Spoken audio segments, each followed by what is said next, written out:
თუ თქვენ ხართ ყავის რეგულარული მომხმარებელი, მას საკმაოდ ხშირად სვამთ და პერიოდულად გაწუხებთ თავის ტკივილს, აი ნახეთ რა არის ამის საიდუმლო.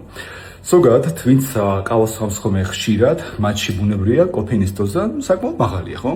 ხო და ეს კოფეინი არის ვაზოკონსტრიქტორი, რაც იმას ნიშნავს, რომ ის სისხლძარღვებს ავიწროებს, მათ შორის ავიწროებს თავისთავად სისხლძარღვებს, ასე თავისთავად ბუნებრივია იღებს უფრო ნაკლები მოცულობით სისხლს, მაგრამ არა უშავს, ეს პრობლემა არ არის, სხეული ამასთან ადაპტირდება. და როცა თქვენ თქვათ სულ ხართ ხოლმე აი ამ კოფეინზე, მთელი ამ დროის განმავლობაში თავისთავად სისხლძარღვები რჩება შევიწროებული. როგორც კი თქვენ უკვე ყავას აღარ დალევთ, აი თქვა სადაც მოგიწევთ წასვლა. წახვედით და ვეღარ მოახერხეთ ყავის თარება. გავათვალოთ 12 საათი, სისხლძარღვები უკვე დაიწყებს გაფართოებას. იმიტომ რომ სხეულში კოფეინი უკვე აღარ არის, რომ სისხლძარღვებში ავიწროს.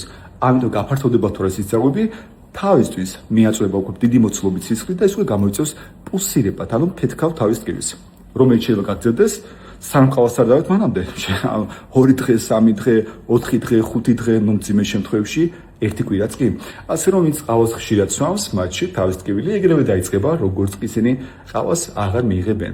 თუ ეს რაღაც ხშირად გემართებათ, მაშინ ეს ვიდეო აუცილებლად დააგურეთ.